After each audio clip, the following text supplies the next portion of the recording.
All right, so today we are talking with Courtney Hayek of J&H Creative Consulting. Courtney, how are you? I'm good. How are you? I am doing really well. A lot of people out there probably don't know that we actually really know each other. We're not just kind of acquaintances. But for those that don't know who you are and what it is that you do, tell us a little bit about yourself and the business that you run. Yep.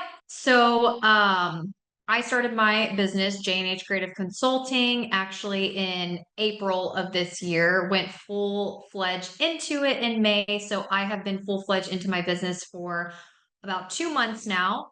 And we are a business consulting agency and we focus on marketing and operations. So I kind of got into this from just for the past 16 years, essentially. I have worked as the right hand or on the leadership team for a couple different business owners. And so I have managed the marketing and headed up the ops in some of those positions as well, Hmm. kind of conjoined together. And so while marketing is really where I started, and that's kind of where my passion was, I naturally kind of fell into ops just because typically marketing ends up being a leadership role. And honestly, I've really enjoyed it, and that I might be my favorite piece now. So, That was um, that was going to be one of my next questions. Which one do you prefer helping out with the most when you work with businesses?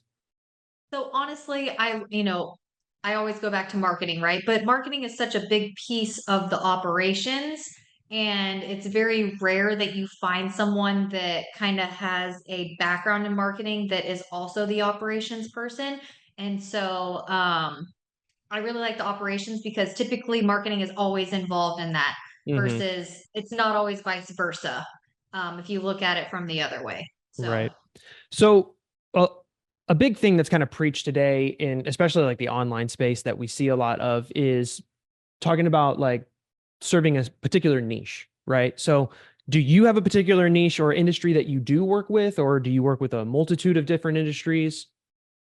yep. So I work with a multitude of different industries.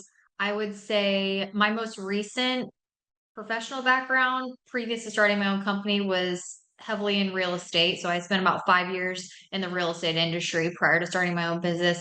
And before that, I spent 10 years or almost 12 years actually, in the gymnastics and dance industry world. So, um, while those are the two that I kind of spend a lot of my time in, I mean, my clients are kind of all over the place. I have clients in both of those industries. I have clients in the roofing industry. I am talking to somebody that she has a wedding planning business. I also have a MMA gym actually recently come on with me. So yeah, it's a multitude of industries. That's pretty good. I mean, I myself also work with a multitude of different industries. I more think that I have more of a method niche to content creation and the things that I help people do for their socials Right. and their marketing. But I still haven't locked down that kind of niche thing that I really, really, really like to work with yet. And it's weird that I've been doing it as long as I've been doing it, and I still haven't kind of figured that out, but it's still working. Mhm. So I mean, I must be doing something right. Right. But so all of these different businesses that you work with, what what do you see are some of the most common pitfalls or the biggest struggles that they typically deal with and why they need your help? So I would say currently some of the biggest areas that my clients are struggling with are one, their website. A lot of my clients, when they come on, they typically need like a website rebuild or like an SEO strategy implemented Mm. within their website. And then I would say socials is the other thing. Um, when it comes to the marketing piece. Now, when it comes to the operational piece, 75% of my clients actually have me implement EOS for them. So I actually come in and do like a weekly leadership. I lead their weekly leadership meeting. We dial in what their quarterly and annual goals are. And then each week we kind of build to dos and responsibilities based off of what those goals are. Hmm. And really it's like kind of having an accountability factor. And I know this from working for a employer who actually had someone kind of like me come in a couple years back and implement the same thing. It's always good to have outside perspective instead of eyes on your business, being in the day to day every day and your leadership team being in the day to day every day, it becomes hard to kind of like remember what the big picture is and like keep heading towards that, that large goal that you're trying to get to. Yeah, yeah. I myself sometimes get lost in the like just the middle A to B points and forget about the A to Z. So Oh, yeah, it's all, I it's mean, it tough. happens to business owners all the time. It happens to myself too. Like you get so caught up in working in your business, you forget to work on your business. My Yep. business coach actually told me, and I recently implemented this, is he was like, how many hours a week do you work on your business? And I was like, when I can. And he was like, you should try to set aside 4 hours a week to do that. Yeah. And as easy as that sounds, you're like, oh, I work 50 hours a week, on my business. I should be able to take 4 of those and actually work like on the business and Yeah. focus on the, larger things. And yeah, you got to force yourself. I'm very much a calendar person. I'm like, put the hours in your calendar, schedule those out every single week, put them on repeat so that you know Yeah. that every week on Monday at 11 a.m., I am spending the next hour or two working on my business. Yeah. Yeah. It's it gets a little crazy, especially, when you have it's summertime, families, right? You're a mom. Mhm. Like it's like kids crying or they fell down or whatever. And it's like, okay, I gotta, kind of handle and deal with that where we can and help out. Lunches are something, but I'm fortunate enough to have a wife that is a teacher. So she's home during the summer. So she gets to kind of help me with that. But um, in terms of, working on the business, and the thing that you help a lot of people with in the marketing aspect of businesses, what are some of your favorite strategies to help implement when it comes to the marketing aspect? Would say, well, very time consuming and stressful. I do think having a digital marketing presence is the most important. And when I say digital marketing, I'm referring to multiple things. So, one, socials, two, your organic strategy, so SEO, and then three, your paid strategy, whether that be Facebook ads or PPC that you're running through Google or um, just any paid strategy. I think it's super important to kind of have all of that in place. And under the page strategy, that a big piece of that too can be, um, lead generation as Hmm. well. The goal is lead generation through all of the strategies, right? But specifically on the paid side, just because you don't want to just be throwing money out there and hoping that you get some sort of return, I think it's important to have a strategy in place for that. So I would say that that really is my favorite piece to implement, whether that's me implementing it for the person, implementing it with the client, or kind of like or teaching them how to do it. Because I'll do a variation of the three. It just kind of depends on what the business's needs and whatnot are. Yeah. But yeah, I would say just, I know it's broad, but the digital marketing aspect. Sure. So in terms of that, and you touched on it a bit there about the paid side of things, Hmm. and something that I often um, have to wrangle with if I'm dealing with doing a paid strategy with somebody is it always comes down to, or doesn't always come down to, but the inevitable thing that always comes up is, Facebook ads just don't work for my business, right? What would you tell somebody if they said that to you?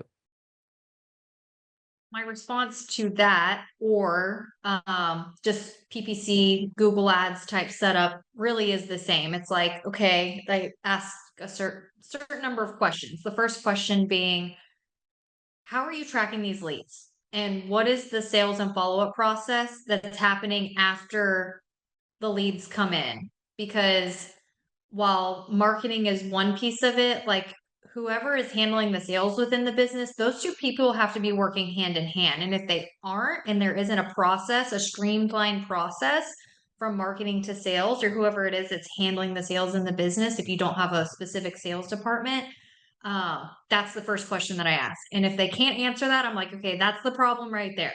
Yeah. And tracking, like I'm a big advocate for tracking everything. So I always tell people, I'm like, okay, do you have a CRM?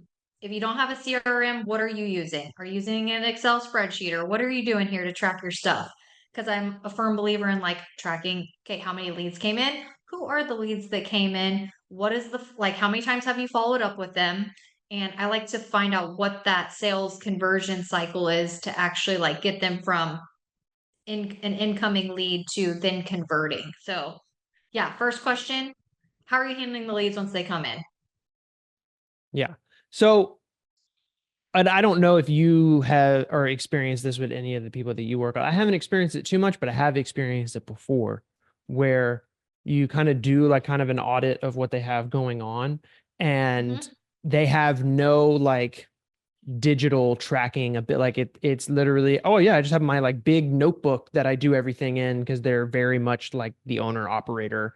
They may have somebody that Hmm. helps them with something VA related or something like that. But do you run into that a lot, even like so in 2024, when we have all of this digital, realms and aspects to our lives? Do you Hmm. still see people kind of, what I would say, like living in the Stone Age? Yes. And honestly, that's where my operational services come in most of the time. I'm like, okay, we got to fix this because this is not, if you want to grow, you can't grow like this. We need to get this onto like a CRM system or a platform or something to where multiple people can access what's going on up here with you as the business owner. Yeah. And then making sure that the leadership team is involved in it as well. Like a lot of times, I feel like business owners think that they're communicating certain things to their leadership team, and they're like, "Oh, well, I told them X, Y, and Z on X date." And it's like, "Okay, have you had a follow-up question or follow-up conversation about this? Have you, is this notated anywhere? Was there a follow-up email? Is there anything in writing?" Well, no. Okay. No, we got to fix that. We need to get some sort of process in place for that so that everyone is aware of what's happening up here. Because Yeah. they really, business owners are the visionaries of their business majority of the time, Yeah. and so they need someone who's kind of helping them get it out, get it on paper. And so I'll kind of come in as that person, help them do that. Yeah. So you kind of touched on it there a little bit. You talked about business owners like communicating with their teams about processes or whatever. But Right. I don't know if you experienced as much as I have this next question that I have for you. But what would you say to a business owner that, this is going to be more of a marketing question, but like the Okay. business owner that doesn't really want to be the quote unquote like face of the business, meaning like they don't want to get on camera, to make content, to make ads, to do the things that our society is moving towards. Like what would you say to that person? Well, I say, suck it up, buttercup, because this is what you got to do. And Do you run into that? obvious, Do you ever run into that though, where it's like, all the time. I don't want to do it. I can't do it. Or like, I mean, And honestly, I love working with people like that because seeing them go from that mentality of like, no, no, no, no, no, you're not putting me on camera. I'm not doing that. To sitting with them in those sessions where they're actually like recording content or creating their brand video or whatever, and kind of coaching them through that and like being their cheerleader and helping them, get to the completion of whatever it is that they're creating, and then seeing them, month over month getting a little more comfortable. And I see this with every person as we implement this, especially any sort of video strategy where they actually have to get on camera for something. And I'm personally experiencing that too. I'm used to being the cheerleader in the background, you know, helping people do that. And now I have to do it for myself. And I'm like, oh, but again, it's getting easier the more that you do that. And that's constantly what I remind my clients of. yeah, I mean, I have to do the same thing too, and not, not to toot my own horn in your spotlight here, but the next batch of content that you have coming up was done by me and my team over here. And as nervous as you were about it, I think that you are going to love the way that my team puts you, is going to be putting you out there on the internet. So kudos to you Exactly. And for doing and jumping in and doing it, because I've been doing it for almost 3 years consistently now, and even when I go do it, I still hate doing it sometimes. It's just, well, and the thing is, I always, I knew when I started my business, I was like, I knew that I wasn't going to want to get on camera and do this for myself. Am I capable? 100%. can I organize it, get it all laid out, figure out what I'm gonna do? 100%. Can I make time to do it? Yes. But the thing is like when you're uncomfortable doing something, you start to put it off, Mm-hmm. or you You try to avoid it. like tell Yeah. yourself like, oh, I'll do this later. Yeah. And I knew going into this, I was like, I'm gonna do that. I was like, nope, I'm making sure that Evan from the start like is helping me with this, because if I don't get that going from the beginning, I'm just gonna keep pushing it off until who knows when. Yeah. No, you're right. We avoid the things in life that we don't want to do, whether it's good, mostly if it's good for us, right? We always Yes. tend to avoid it. But It's because an again, accountability thing too. I'm like, I yes, need an accountability partner for this. and that's why I'm doing things like we're doing right now, right? I mean, we are literally going to make long form and short form content out of things like this. And I think people overcomplicate what content actually is and can be. And, and, and I just want to try and make it as easy as possible for, I business think owners that I are scared to do it.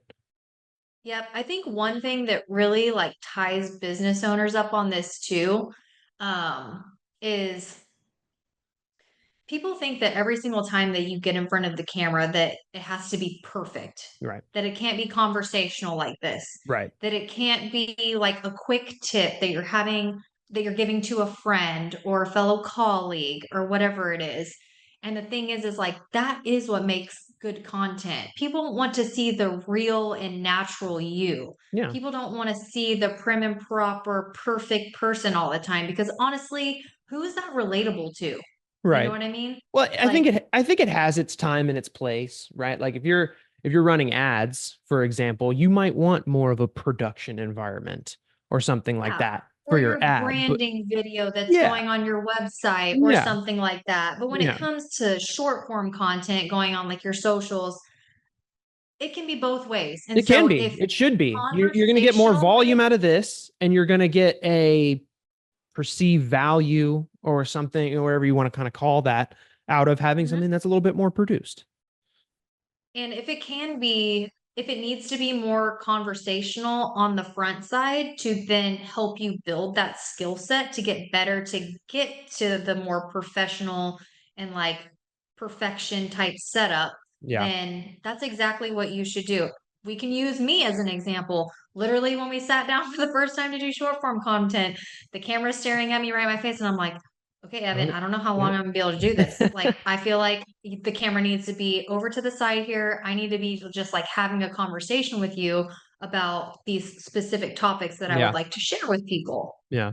Yeah, and like you said, this is a great way to, it's like a gateway drug, right? Like it's Right. the first step that you need to take to have the presence of mind, whatever that you might need internally to be able to sit down and have the right relationship with the camera. I don't know why people like, and this goes back to like a long time ago when cameras were first invented too, right? Like, I mean, I still think in like Native American cultures, they like don't like their picture taken because they think like their soul's being taken away from them. Like it's weird, like ingrained in us as people that like we don't like cameras in our face. And it's just funny Right. that everybody now has literally a camera in their pocket. So I, Mm-hmm. I, I don't really understand it. But um one thing that I wanted to definitely ask you, and this is going to be more tailored for like people who are just starting a business or like literally thinking about starting a business, whatever. But in terms of marketing strategies and things that they should first focus on as far as implementation to let other people know that they exist, I mean, what would you say would be the best route for people to start with? So the first couple things that I typically tell people, and this doesn't have to be all wild and crazy or super extravagant, is I'm like, you need to have a website so that people can find you. You need to have a Google My Business page so that when people search whatever keywords that you kind of fall in that realm. And the third thing is you need to have a social media presence. And no, that doesn't have to be 6 different platforms to start and running all at the same time. It can be 2 simple platforms that you're focused on and honed in on just for the beginning, and then eventually expand into other things. So that's the 3 areas that I'm always like, this is the best way to kind of create a marketing presence. Yeah, I would agree with that too. I mean, I have figured out to where I can kind of be on all of the platforms that I want to be on, and I've kind of Mhm. systemized it in my back end not make it really hard and time consuming on making that happen. But I've been preached that too, where it's like focus on one, maybe two channels, whatever it might be, the thing that's easiest for you to do. And I tell everybody that that's very much to each their own. I do think that content performs differently on different platforms. Like Instagram has its look, 100%. Facebook has its look, TikTok has its look. Now, do I think that it's a bad thing that you put, if I'm just making one particular kind of content, can I put it up on the socials and see how it does? I still think that's totally fine as well. Because you might get some answers from TikTok that you don't get from other spaces, or you might get other things from Instagram that you don't get on the other spaces. And that's okay. I think that the goal at the end of the day is putting this thing on the computer screen or on the phone screen, right? That's all we're trying to do, is face and name recognition to the thing that we want people to do. That's the way that I look at it. And the demographics of each platform vary so much too. A little bit, yeah. Yeah, For sure. Yeah, you're gonna have the younger TikTokers, and then you're gonna have the older Facebook people, and then the middle, millennial, median Instagram people, and I fully get that too. I think even in today, as much as we're preached, I think YouTube is still vastly underrated for sort of like service business owners, for example, right? Like they just don't big advocate for YouTube. I'm like, yeah, like it's like and we talk about long form video, right? Like long form video can be a 5-minute video. That's a long form video, right? But if you took the time to make small batches of content in long form that you can cut down to short form, I mean, you can do like literally everything on YouTube, and it's a search. It's like I think it surpassed Google as a search engine. If I'm not mistaken, I think I read that in a survey. I could be mistaken, but more people are going to YouTube to answer their questions. Well, they own each other, or like Google owns YouTube. But as far as like, if I have a question and I want an answer to something, I don't go to Google to ask that question. I go to YouTube because 9 times out of 10, I'm looking for a video tutorial, or I'm looking for an explanation from somebody to put me on to that knowledge. And I don't want to Google it and then have to read it and then kind of make sure I understand it. Like I can learn from somebody. Right. So I think YouTube, even though it's been around as long as it's been around, it's still severely underutilized by a lot of business owners out there. And they're just not putting their right time into the right kind of content for themselves. And that's where I would say start for everybody. Like YouTube needs to be your biggest vehicle driver, because also in the long run, if you create that personal brand or even professional brand that people really kind of fall in love with, I mean, YouTube will eventually pay you once you get down the stream far enough, right? So that's where I would say most people should probably start, because it has all of the aspects of all the social media. I always tell business owners, I'm like, just set realistic expectations for yourself for consistency. That's really my biggest thing, is like, what platforms can you be posting to consistently every week, and how many times can you realistically commit to doing it as well? So I'm like, because everybody knows you should be posting, every day during the week if you can, and multiple times during the day if you can. But, who is that realistic for? Especially if you're a small business owner and you don't necessarily have someone that is like dedicated to marketing, right? Right. So I'm always like, if that is 2 times a week on 2 platforms, start there. Yeah. When you like can master that within your schedule, let's start adding some things in. But ultimately, let's start with the realistic expectation of what you can truly handle. Yeah. No, I totally get that. And that's kind of what my job is, right? It's to maximize the amount of output we can get with as small an input as possible. Right. Yep. That's what my goal is for people, because I do believe that the formula has a lot to do with volume and how quote unquote good the content is, like from a substance standpoint, right? We can all put out a bunch of fluff that does nothing for anybody, but quality does that matter? Quantity. Right. I think there's a happy medium in all of it. Yes. And I think that's what my job is to try and figure out and unlock what that is. I think I'm getting a little close. But now it's my job to educate people on that as well. But I have one question to kind of wrap this up. for us today, and it's going to be more tailored focus for you because you are more of a consultant type, right? You don't work for just one business or anything like that. Right. Why does it make sense for a business to hire more of a consultant than an actual operator for a particular position, like what it is that you help with? Yep. So there are really two main reasons why people are going to hire someone like me or hire someone like yourself.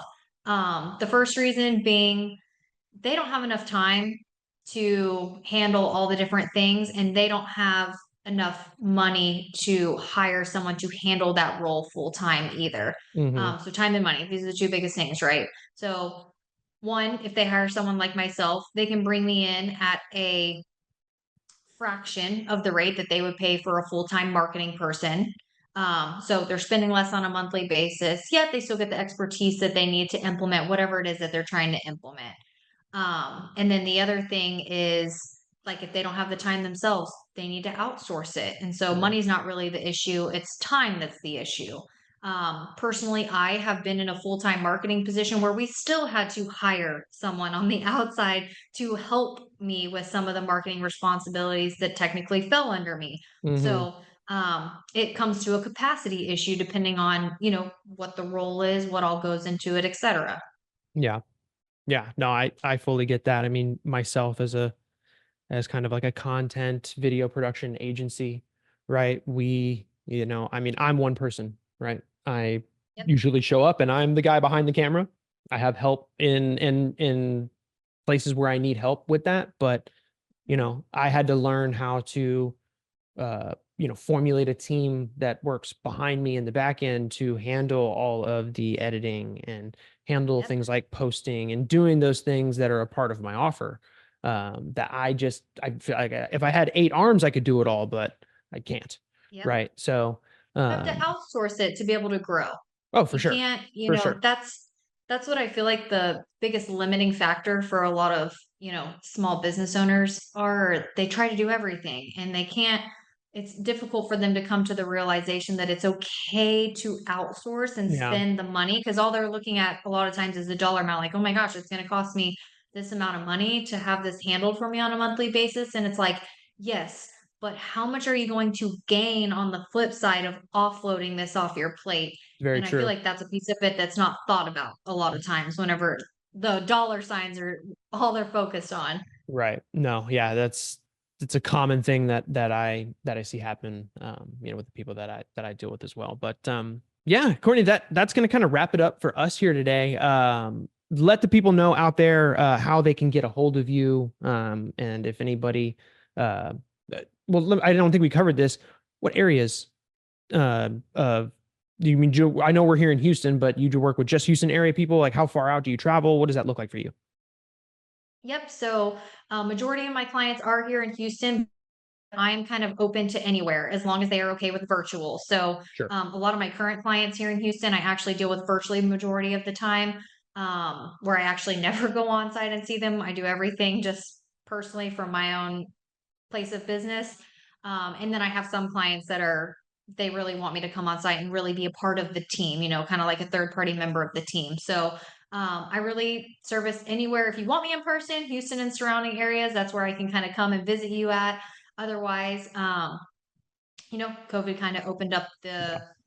the avenue of everything being via Zoom. And so I often can, communicate and work with anyone outside of Texas as well. Gotcha. And if anybody wants to reach out and get a hold of you, how is the best way for them to be able to do that? Yep. So they can email me at Courtney at j&h creativeconsulting.com. And I'm sure that you'll put like I something. will Yep. definitely put that in the description here. So make sure that people can get a hold of you should Yep. they need to talk to you. So, Courtney, Yep. I appreciate all of your time today. And hopefully that we will be able to do this again sometime soon and, get some more content out of the things that we just experience on a day to day in the businesses that we perform in. So I appreciate you Yep. and all your time. And I hope you have a good Thank rest you of your for day. having me. Yep. Yep. No Thank problem. you.